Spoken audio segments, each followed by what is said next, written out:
Thank you very much. Really appreciate the opportunity. Super excited to be here. xTech has been tremendously helpful for us as what I've learned we're called a non-traditional defense contracting company. So Sempulse, just a little bit of background. We were sitting around drinking beer with a buddy of ours that had just come back from Afghanistan and letting him decompress after being deployed for way too long. Just, kind of chatting. We decided, it's, time to get some food. He's like, I'll buy the food, right? He pulls out his phone and opens up the Domino's app. And it recognizes where he is, even though he's not at home, right? Recognizes who he is, recognizes his pizza topping preferences, right? So 3 clicks of a piece of glass and pizza's on the way. Right? And he's a medic, and he's like, we don't have these types of technology tools in the field, right? I roll up on an IED, and there's 3 victims there. I have to triage each of those 3. That's a time-consuming task, right? I'm going through all of that. Then I have to call in the 9 line. I have to go through all of that process. So being entrepreneurs, kind of a moment of hubris, right? We're like, we can solve that problem. So we start working through it, trying to figure it out. My partner and I do not have a military background. I'm a son of an organic chemistry professor, so my public speaking lineage is maybe questionable. But basically, we started working through that problem, trying to figure out, what that meant. And really did a deep dive with professors and scientists around physiology, looking at how the body behaves in trauma, looking at the situation from a variety of commanders and corpsmen and medics, and really trying to drill down into what is going on with the body. And I think that gave us a huge advantage not being doctors, because we're kind of technologists, and we started to use monitors in unique ways. We started to use accelerometers in unique ways. And we started to create something that became a pretty robust platform. We started with our Halo device, which all of our interviews and feedback told us has to be super small, right? If it's too big, it doesn't get deployed. I don't need anything that doesn't get deployed. The whole point is to be out there for trauma care, for prolonged field care. We looked at all of the technology available. We looked at the body parts and locations where we could attach this. It turns out through our physiological research, the cavum concha right behind the ear is a magical spot from a medical standpoint. In a trauma situation, blood still flows to your head. It doesn't have motion interference, which so many devices do. So we were able to really drill down into something that was theoretically pretty powerful, right? We could get cuffless blood pressure. We could get pulse oximetry, heart rate variability, and respiratory rate, all from this simple 1-ounce device. And so that became kind of our concept. We patented that technology, and then we sat down with the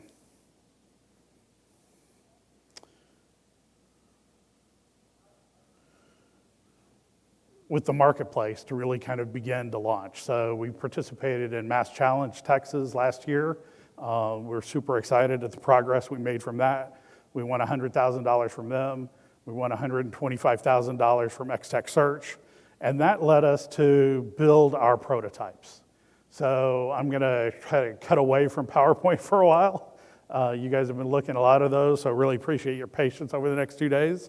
But what I wanna show you is a demo of the software we've developed. So you can kind of see through all of this interviewing, we really sat out what are the requirements, what are the needs, what do medics need, what do corpsmen need. We did a lot of user testing with SEAL Team 4 and made the rounds from JBSA all across the country, really trying to drill down into what does this look like and what do you need. I'll jump over the dashboard for a second. Different people, different stakeholders had different perspectives. Some people wanted a microphone and a GPS in it. Other people were like, no, focus on the key vitals. But this allowed us to, customize both our hardware and our software to the use case needs. If you need GPS, it fits within our form factor. We've been talking to Department of Public Safety at Texas, right? If you come up on a 3-car accident on the interstate highway, one victim may be on the left side of the road, one victim may be on the right side of the road, right? One victim may be 200 yards up the road, right? You can see where each victim is, you can see what their vitals are, you can understand how to prioritize who goes where. Generally, DPS maybe knows CPR, and that's it. So this is the ability for them to kind of remote into an EMS platform or a physician that says, generally, you don't move this guy, but in this case, he needs to sit up, or whatever the information may be. We've built a flexible approach so that you can have patients preloaded into the saved patients, or you can register them.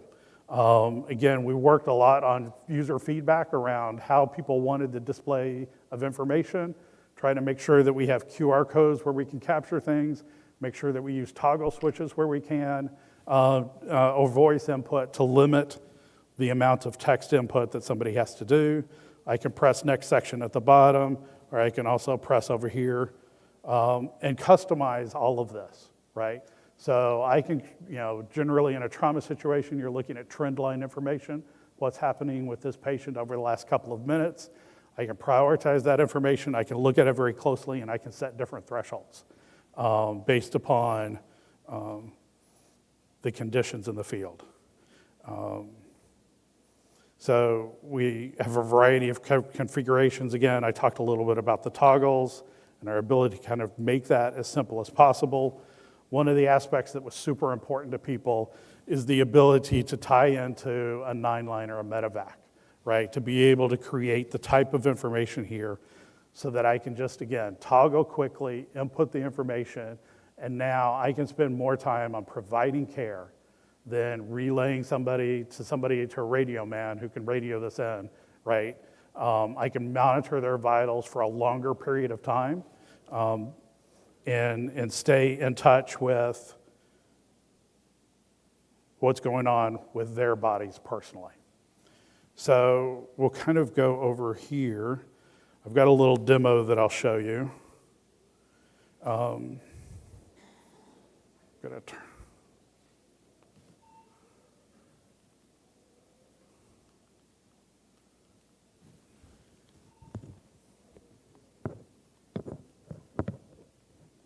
I want to click out.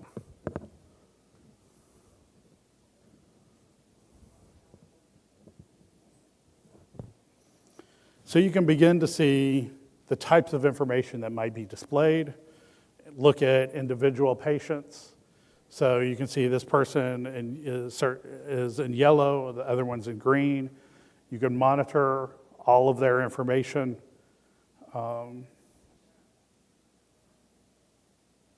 You can begin to drill down into their information and monitor all of that continuously.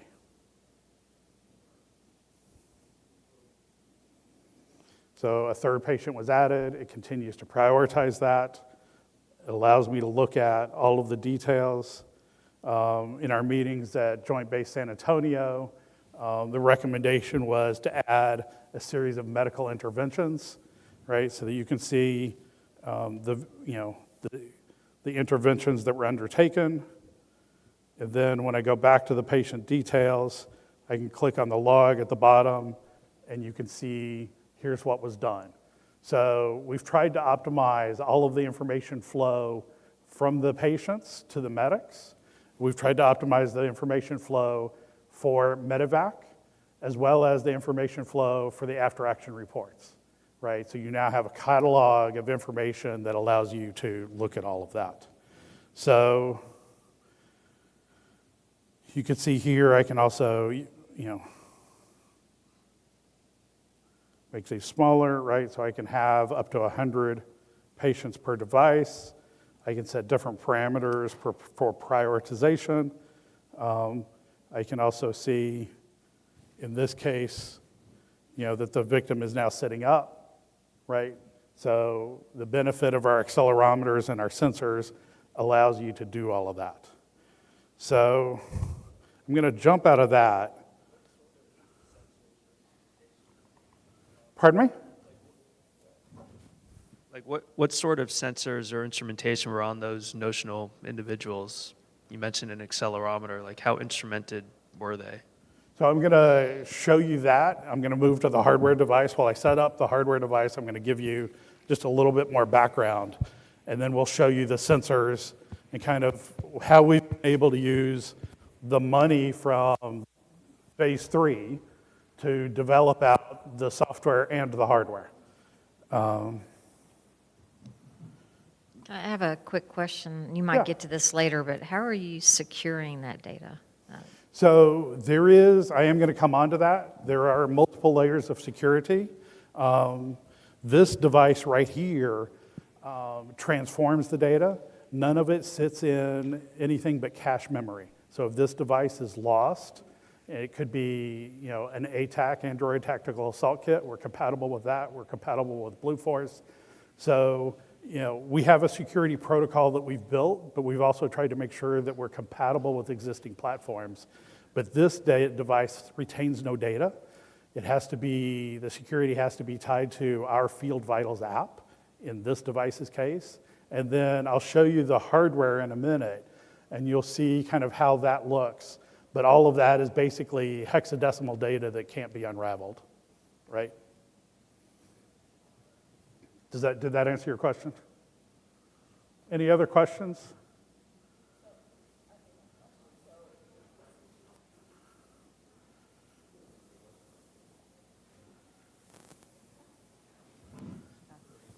I'm sorry. Along the lines of what she was saying is like the security, so going a step further, if it's a GPS, and what's the signal that it is emanating? So if we can see them, then the enemy can see them as well. Right. So that's a huge question. We've gotten different answers on how to solve that. Some people have said we need to institute Zigbee. Some people have said we need to institute a pan-area network. We have the capabilities to configure to whatever the final determination is from the Army. But different people view it differently. So I can go you through our security stack, but whatever they are, so like for example, Special Operations Command is interested in piloting several thousand units. They're not interested in the GPS. I think they have a GPS solution already that they're happy with, so that's fine. We just that's not in the SKU for them, if that makes sense. It is wireless, and what I'm going to demo today is wireless via Bluetooth. So there's some security protocols around that. I can do this wired also, right? So if you don't want wireless for that particular use case, there's a USB adapter, and the medic can connect into the device and read the information in a wired fashion as well. Another question. Yep. So sweet spot here, correct? Yep. No other place on the body as an alternative location? So we can put it in other locations. The cavum concha, through our physiological research, is a very special location. And then that allows us to have medical grade efficacy with things like core body temperature, which is pretty hard to get, cuffless blood pressure, which is pretty hard to get. So, we can get quality readings generally still at the 95% level, but I'll go through some of our efficacy and why we think that particular location is important. So what if that location is injured? What if that location is injured? That's why I was saying, is there an alternative? Yes, so we can put it on other body locations. Okay. The reliability may go down to 95%, over 98%. Have y'all tried other locations? Or, have you, knowing that that's where you're going to put the device, have you tried other locations and test it and see what's the accuracy rate for those other locations? So the accuracy rate for blood pressure is not very high in other body locations. And there's some scientific reason why that's a special body location. As we did our interviews with medics and warfighters, limbs tended to be a bad location because IEDs hit those hard. Torsos are hard because I don't want to have to remove clothing, right, whatever gear to try to get to a body location. So the ear turns out to be, a reasonably accessible, but sometimes injured. Maybe I can do one ear, maybe I can't, or maybe I can't and I've got to go with another body location. So I can get some data, but I'm not going to get the medical grade efficacy, particularly on core body temperature and blood pressure. Basically saying, just in case of, have y'all done any? Some. It hasn't been our focus, but we can certainly do more. Okay, just.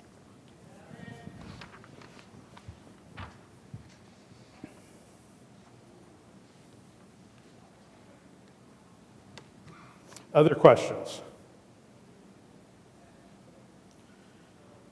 Why is this so slow today?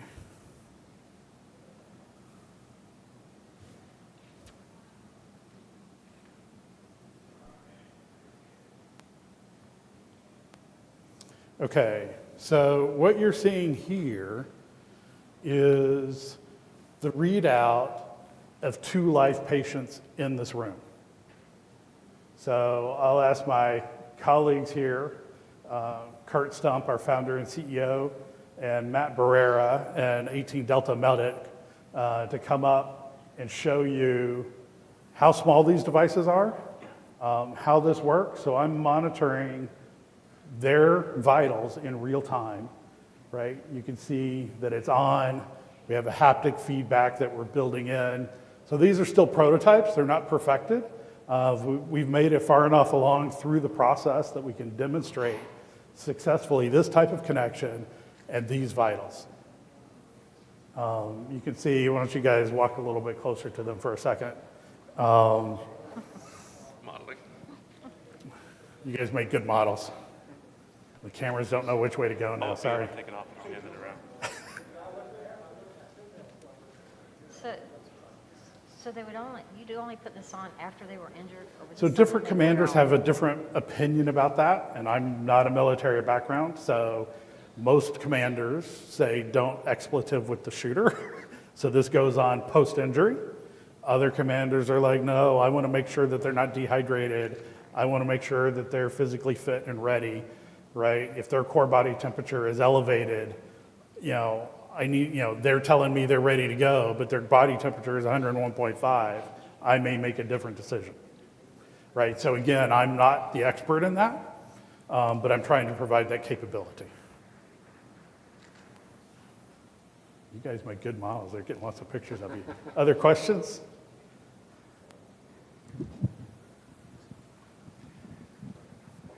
In your software, you were able to set parameters for each individual patient, kind of like how much variability have you come across? Some people are more warm than others? Yes. Some Yes. people- So if you're responsible for a particular team, you can have parameters set for them a priori. You can know kind of what their longitudinal data is. One of our use cases is around training and being able to train and understand the physiology of those individuals and look at their longitudinal data, what peak performance, what human performance optimization looks like for them. In a trauma situation, I may be able to kind of dial in certain parameters. I may be able to kind of look at other protocols. We've tried to make this so that, if the Army has certain protocols they want, the Air Force is looking at something else, or the French military is looking for something else, we can optimize to whatever is for the standard of that use case, right? And then we also provide the capability, at least on the core software, to customize even from there. So I probably didn't show you, you can rank your, right, the data will a priori rank who's getting worse and what the trend lines look like. You may be in a situation where you have to make the determination that that person isn't going to make it, right? You may force rank them down so that you can focus on the other data, right? So we try to give control to the operators to do the types of things that they need to do, but provide as much intelligence to the process, whether it's back out to a physician if we need more sophisticated support remotely. We've also added in a life analytics platform, which is a machine learning data set across all of this. So that's a hugely powerful opportunity to understand both after-action reporting, what were our outcomes, but also, so one of the things we did is, in looking at the data, the Department of Defense did a study on the Journal of Trauma, and there's various studies, that said, anywhere from 20 to 50% of our fatalities in Iraq and Afghanistan were potentially survivable, right? Just huge numbers, right? So one of the keys to that is the ability to predict internal hemorrhaging. So we've optimized our machine learning platform to help us predict that better, right? That was, I think, of all of the medic interviews, over 100 medic interviews, all but one talked about the situation where they were out in the field, they were working on 3 victims, one of them seemed okay, so he's like, work on my buddy, and then he died, from internal hemorrhaging predominantly. Other questions? So if what I can do, so just to kind of look at this a little bit more, why don't we go ahead, any other, gotta hold this up. So any other questions about kind of the ability to drill down? We've tried to provide various types of optimization, how you can select ages if necessary, right? So you can input as little or as much, right? And the device and the platform will continue to work. So what I'll ask you guys to do is maybe if you can take those off, let's let people see the device, the hardware up close. And then I'm gonna switch this over. And after you get a chance to look at the hardware, I'll show you a few slides about efficacy, try to answer some other questions. And come back to it.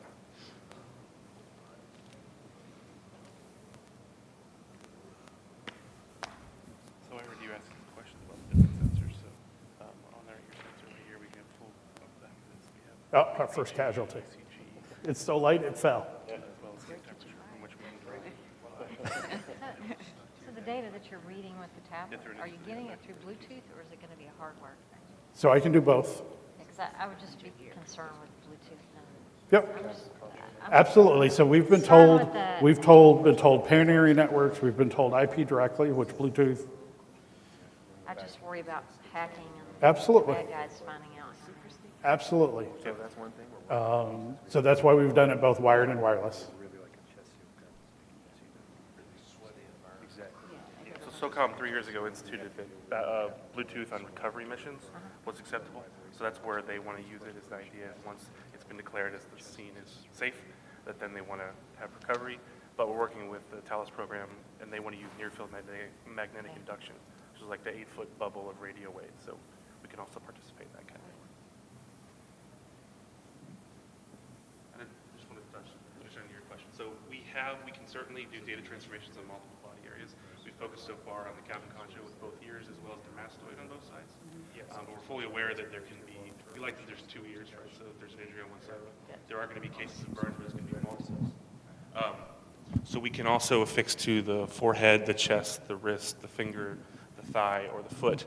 But one of the things we found is just that going through when someone's in trauma and it kind of extremis, the body obviously pulls all the blood out of the extremities. So that's why we've really focused on sort of the trunk and core. Yeah, but it's a great question because we certainly. And I asked him a question about the stickiness of that, and you gave me a great answer to it. So I just wanted you to, Sure. Yes, so Major Patton asked the adhesive that would be used to this. So knowing the environments that soldiers, airmen, and Marines, everyone are deployed in, being sweaty, hot, bloody, it has to have a very good adhesive. So I equated the adhesive could be like the chest seal. So a chest seal, when applied from a gunshot wound, needs to stay on. So it's almost like a gel stickiness. It can be removed later in a forward surgical unit or a hospital, whatever next level of care, ultimate care could be, but it would definitely hold on and kind of, deal with the perspiration or blood that could happen.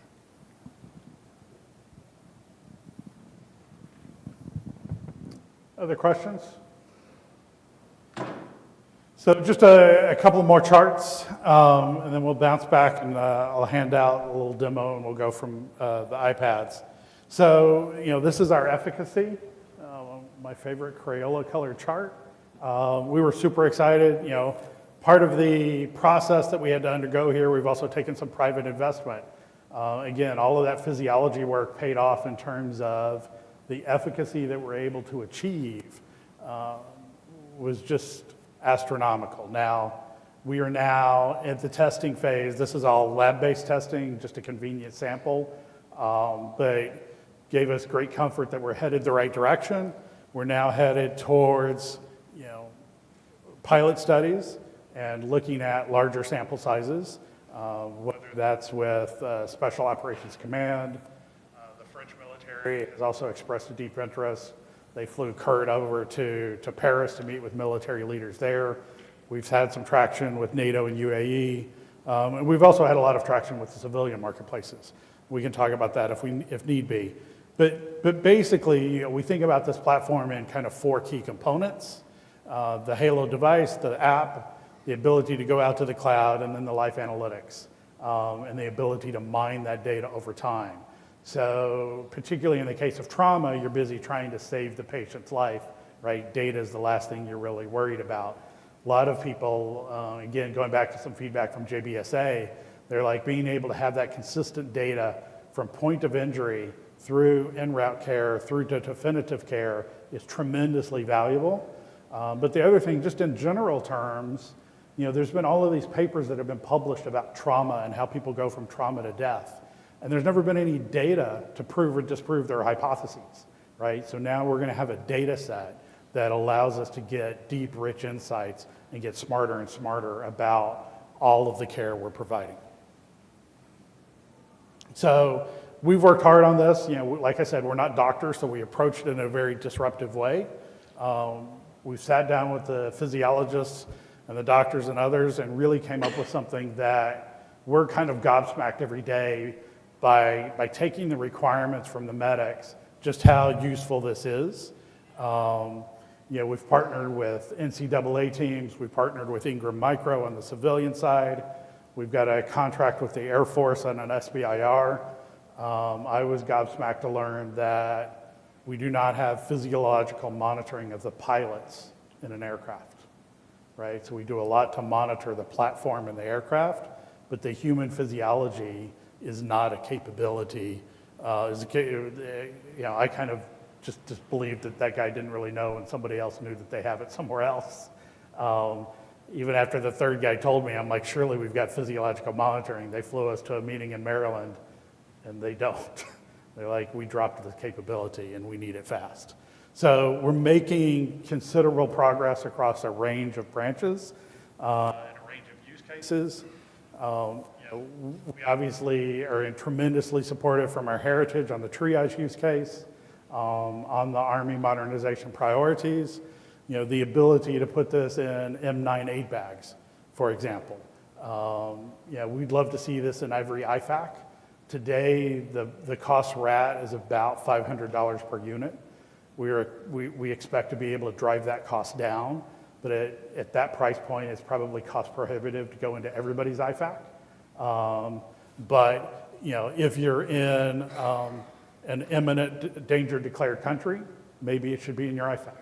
Again, you guys have to decide the configurations that you want and the deployments that you want, but these are some of the capabilities that could be critical.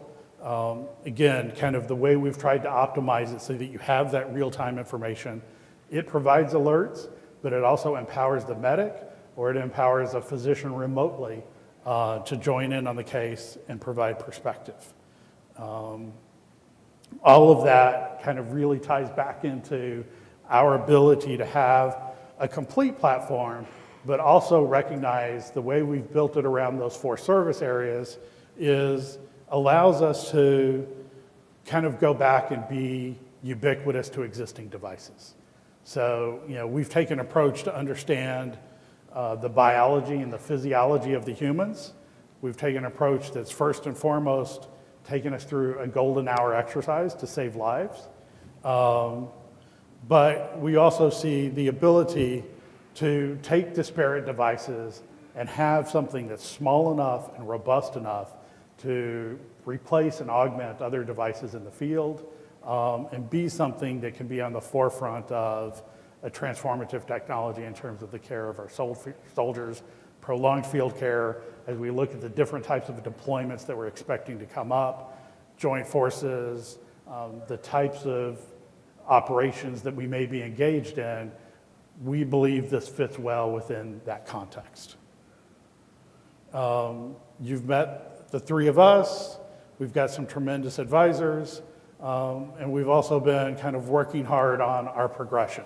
So our plan is to build about 10,000 units for the initial pilot studies this year, and grow that to 100,000 next year.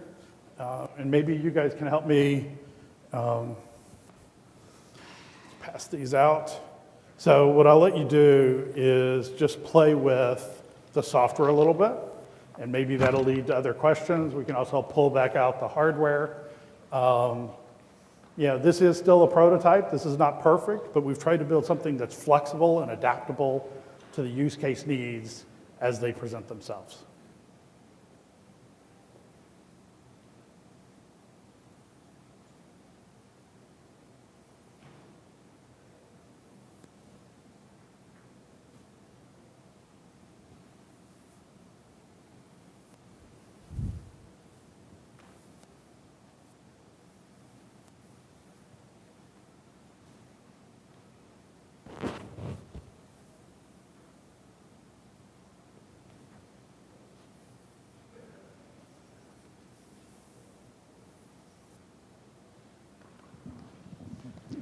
So we've worked hard to kind of optimize that software and take on feedback, but like I was saying, we can integrate with other devices, whether it be ATACs, BATDocs, or other software already deployed in the field. Did you have a question? The number of sensors or patients or subjects per monitoring device, like is there a numerical limit? This will do up to 100? So that will do up to 100. We can go up higher through repeaters or the cloud, right? So the cloud allows you to monitor everybody all at once. So you can have 800 or you could have whatever number there, but an individual device is capped at 100. And so we've had conversations with the Air Force about transit, right? How do we integrate to some of their platforms so that I can monitor patients more effectively for, transit back to Walter Reed or to JBSA, the kind of the long haul transit. And again, we haven't perfected all of that, but we think those are capabilities we have. We actually have 2 accelerometers in the devices. So, we have not done airworthiness testing, but we believe those accelerometers give us an advantage as we approach airworthiness testing, because we've already got some capabilities modeled into how we utilize that data, if that makes sense. And you had talked about the folks in San Antonio, the Joint Base San Antonio, Fort Sam Houston specifically. Had you also talked to anybody from Fort Detrick up at? So I've met with Fort Detrick, General Holcomb. Was able to meet with her at xTech in DC. And she was able to spend about 20 minutes looking at one of these. So I think she was, she seemed interested. She asked a lot of questions that I was excited to hear. One of the things you'll notice is for trauma patients, mean arterial pressure is a common way to look at the data. She informed me that broadly, special operations are trained for mean arterial pressure data. Big Army is trained still on systolic, diastolic, but she didn't feel like mean arterial pressure was a hard thing to overcome. She felt like that was an important thing to understand, and from a triage standpoint, she certainly felt it was the appropriate measure, because what you're looking at is the trend data predominantly.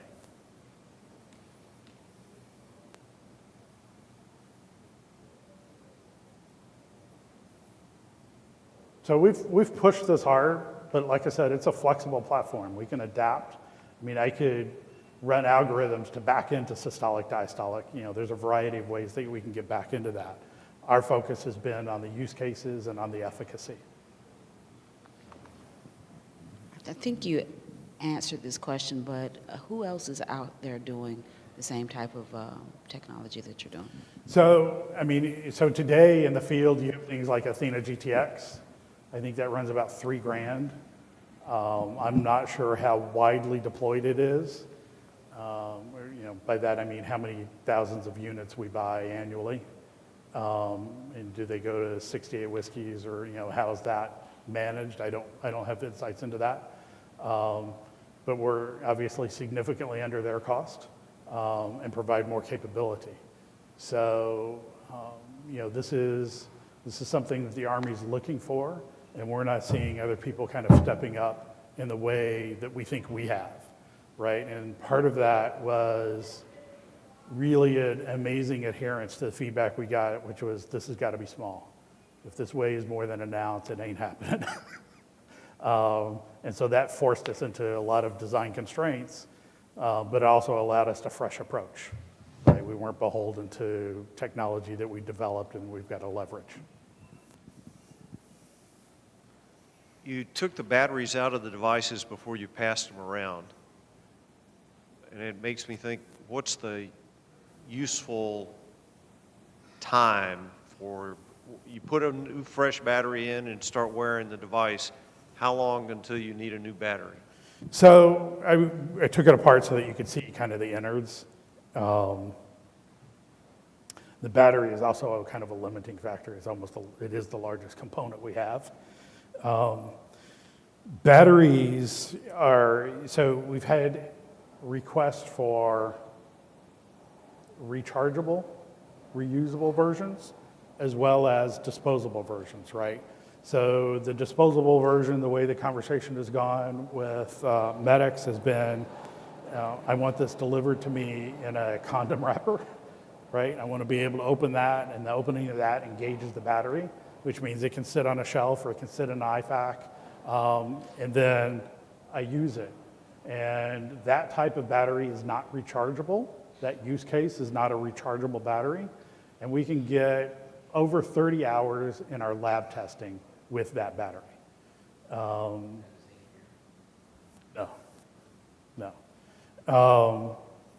So we've done some things to manage power consumption.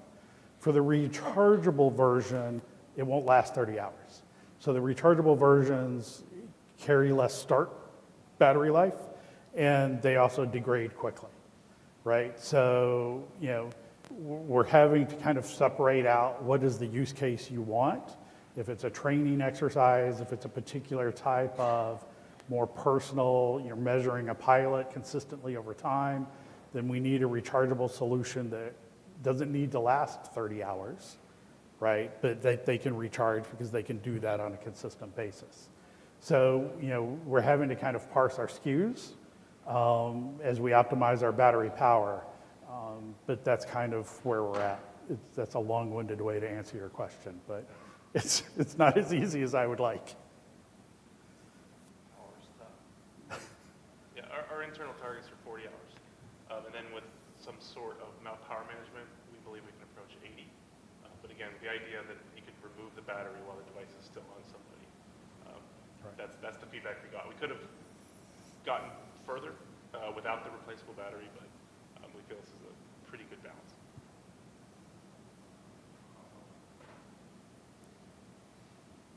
Other questions? All right, thank you very much for your time. I'm sorry I didn't give you back more than 6 minutes, but I really appreciate all the questions and interactions.